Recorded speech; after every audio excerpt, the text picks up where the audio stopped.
So finally your friendly neighbourhood Spiderman का first season ख़त्म हो चुका है। 4 हफ्तों तक हमने देखे 10 एपिसोड्स और अब समय आ गया है कि इस शो का पूरा एनालिसिस किया जाए। इसमें क्या सही था, क्या गलत था और इसका स्पाइडरमैन के एनिमेटेड फ्यूचर के लिए क्या मतलब है।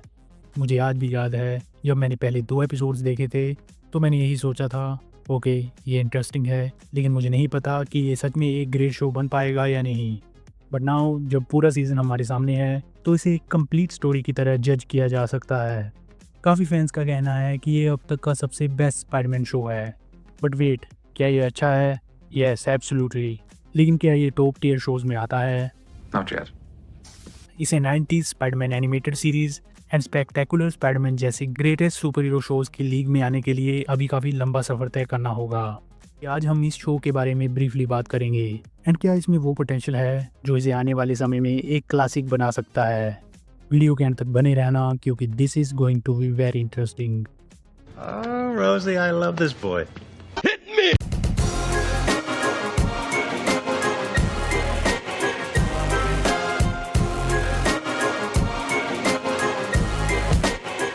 ऑलराइट, तो पहले इसकी स्टोरी के बारे में बात करते हैं। हम पहले देख ही चुके हैं कि ज़्यादातर स्पाइडरमैन शोज़ कॉमिक्स को फॉलो करते हैं, लेकिन ये शो काफ़ी डिफरेंट है। इसने कई डिफरेंट वर्जन से एलिमेंट्स लिए हैं, लेकिन इसमें बहुत कुछ नया भी है। सबसे बड़ा बदलाव है पीटर पार्कर यहाँ पर 14 साल का एक फ्रेशमैन है जो अपने शुरुआती दिनों में स्पाइडरमैन बनने की कोशिश कर रहा है। बट स्टोरी में असली ट्विस्ट ये है कि वो नॉर्मन ओसबॉर्न के साथ काम कर रहा है। हमने नॉर्मन ओसबॉर्न को हमेशा एक रिच बिजनेसमैन और ग्रीन गोब्लिन के रूप में देखा है, बट इस स्टोरी में वो पीटर के मेंटोर की भूमिका निभाता है।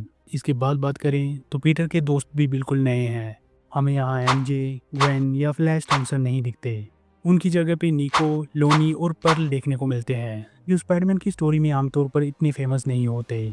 शुरुआत में ये चीज़ें मुझे थोड़ी अजीब लगी। स्पाइडरमैन की स्टोरी लाइन में उसके क्लासिक फ्रेंड्स का बहुत बड़ा रोल होता है। एमजे, ग्वेन और फ्लैश को पूरी तरह से हटा देना थोड़ा अजीब तो लगता है, बट जैसे जैसे ये शो आगे प्रोग्रेस करता है मैंने इसे एक्सेप्ट कर लिया। बट फिर भी बड़ा सवाल ये है कि क्या इस शो में एमजे और ग्वेन जैसे कैरेक्टर्स कभी आएंगे या फिर ये शो उन्हें पूरी तरह से इग्नोर करने वाला है। इसका जवाब शायद अगले सीज़न में ही मिलेगा। अपार्ट फ्रॉम दिस, इस शो के सबसे बड़े सरप्राइज फैक्टर्स में से एक है नॉर्मन ओसबॉर्न और पीटर का रिलेशन। आमतौर पे नॉर्मन शुरू से ही विलन होता है। वो हमेशा से ही एक साइंटिस्ट होता है जो बाद में ग्रीन गोब्लिन बनकर पीटर की लाइफ के एल लगा देता है। लेकिन इस शो में दिखाया गया नॉर्मन थोड़ा कॉम्प्लिकेटेड है। वो एक मेंटोर की तरह पीटर को गाइड करता है, उसे साइंस में हेल्प करता है और यहाँ तक कि उसे एक बेहतर हीरो बनने में मदद भी करता है। बट क्या वो सच में अच्छा इंसान है? बिल्कुल नहीं। हम देखते हैं कि नॉर्मन पूरे सीजन में पीटर को धीरे धीरे मैनिपुलेट करता है। वो उसका भरोसा जीतता है, उसे एक फादर फिगर जैसा एहसास दिलाता है एंड धीरे धीरे उसे कुछ गलत फैसले लेने पर मजबूर करता है। यही चीज़ इस शो के बेस्ट पार्ट्स में से एक थी। पीटर का धीरे धीरे ये रियलाइज़ करना कि नॉर्मन उतना अच्छा नहीं है जितना वो दिखता है, ये एक साइकोलॉजिकल मास्टर स्ट्रोक था। ये पूरी कहानी नॉर्मन को आने वाले समय में ग्रीन गोब्लिन बनाने का शानदार सेटअप हो सकती है। सो अगर नॉर्मन अगले सीजन में पूरी तरह से पीटर को धोखा देकर ग्रीन गोब्लिन बन जाता है तो इमोशनल इम्पैक्ट और भी ज़्यादा होगा। इसके आगे बात करते हैं विलन्स की। इस शो में सबसे अच्छी बात ये थी कि इसने स्पाइडरमैन के फेमस विलन्स को तुरंत नहीं दिखाया। ग्रीन गोब्लिन, डॉक्टर ऑक्टोपस और वेनम जैसे विलन्स को सीधे लाने के बजाय इस शो ने कुछ लेस फेमस लेकिन इंटरेस्टिंग विलन्स को लाने का फैसला किया, जैसे कि speed demon and chameleon. But जिस विलन ने सबसे ज़्यादा सरप्राइज किया वो था स्कॉर्पियन। हम जानते ही हैं कि स्कॉर्पियन को स्पाइडरमैन स्टोरीज में इतना बड़ा विलन नहीं माना जाता, बट इस शो में दिखाया गया स्कॉर्पियन का वर्जन काफ़ी मेनेसिंग था एंड ये स्पाइडरमैन को काफ़ी मुश्किलों में डालता है। सो आई थिंक इस शो ने स्कॉर्पियन को एक विलन के रूप में काफ़ी रिस्पेक्ट दिला दी है। अच्छी चीज़ों के बाद एक बुरी चीज़ की बात करें तो वो है पीटर की ओरिजिन स्टोरी।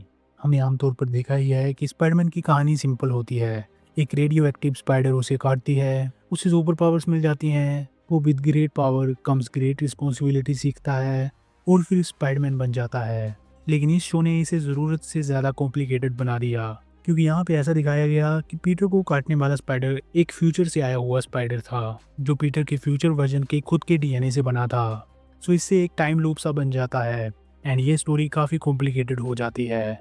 इसके अलावा शो के एंड में ये भी दिखाया जाता है कि पीटर के डीएनए से और भी स्पाइडरमैन बनाने की कोशिश की जा रही है, यानी स्पाइडरवर्स और क्लोन स्टोरी लाइन्स पहले ही सेटअप हो रही हैं। मेरे हिसाब से ये बहुत जल्दी हो गया।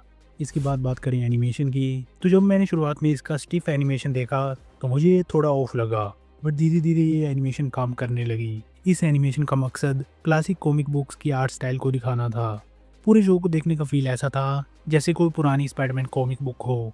एपिसोड के टाइटल कार्ड्स, एक्शन सीक्वेंसेस में कॉमिक पैनल स्टाइल इफेक्ट्स और बोल्ड कलर्स, ये सब कुछ एक ओल्ड स्कूल कॉमिक वाइब को रिक्रिएट कर रहा था। यहाँ शो के सबसे इंटरेस्टिंग कैरेक्टर की बात करें तो इस शो में सबसे ज़्यादा मुझे लोनी का कैरेक्टर पसंद आया। शुरुआत में ये बस एक टिपिकल फुटबॉल टीम का कैप्टन लगता है, लेकिन जैसे जैसे कहानी आगे बढ़ती है वो पीटर के फ्रेंड सर्कल में आ जाता है, या इसके बाद वो एक गैंग वॉर में फंस जाता है और उसे बहुत भारी चॉइसेस लेनी पड़ती हैं। कई बार उसकी स्ट्रगल्स पीटर की तरह ही लगते हैं। लोनी और पीटर के बीच का कॉन्ट्रास्ट मुझे काफ़ी इंटरेस्टिंग लगा। एक ही जैसी सिचुएशंस में दोनों अलग अलग डिसीजंस लेते हैं। हम देख ही चुके हैं कि स्पाइडरमैन स्टोरीज आमतौर पर लाइट हार्टेड होती हैं, लेकिन ये शो सरप्राइजिंगली थोड़ा डार्क और मैच्योर था।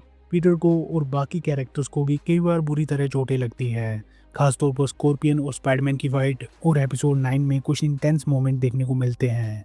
एक और चीज़ जो इस शो में इंटरेस्टिंग थी वो थी मार्वल यूनिवर्स के स्मॉल रेफरेंस और cameos. Doctor strange, iron man और डेडेविल, इन सब का स्मॉल अपीयरेंस भी होता है, लेकिन कभी भी ये फोर्स नहीं लगते। ये बस फैन सर्विस के लिए नहीं आते, बल्कि ये नेचुरली स्टोरी में फिट हो जाते हैं। So your friendly neighbourhood Spiderman की अच्छी बात यह है कि ये कोई रेवोल्यूशनरी स्टोरी नहीं है, लेकिन यही इसकी सबसे बड़ी खूबसूरती है। ये हमें याद दिलाती है कि स्पाइडरमैन का कोर एसेंस क्या है, एक आम इंसान जो सुपर पावर्स मिलने के बाद भी अपनी इंसानियत नहीं खोता। कुल मिलाकर ये एक अच्छा शो है, बट अभी तक ये लेजेंडरी नहीं बना है। अच्छी चीज़ों की बात करें तो इसमें हमें स्पाइडरमैन पर एक नया और फ्रेश टेक देखने को मिला। इसके अलावा एक्शन भी काफ़ी अच्छा था। पीटर और नॉर्मन की स्टोरी लाइन भी काफ़ी स्ट्रॉन्ग थी, और बड़े विलन्स को दिखाने की बजाय छोटे विलन्स को स्पॉटलाइट में लाना काफ़ी अच्छा डिसीजन लगा।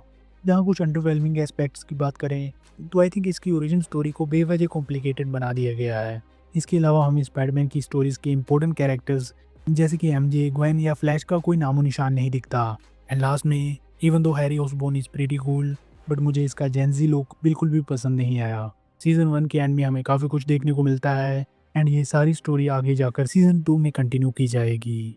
सो कई बार हम किसी कैरेक्टर को इतने सालों तक फॉलो करते करते उसकी ग्रेटनेस भूल जाते हैं, लेकिन जब कोई अच्छी अडेप्टेशन आती है तो वो हमें रिमाइंड कराती है कि हमने उस कैरेक्टर को पहली बार पसंद क्यों किया था।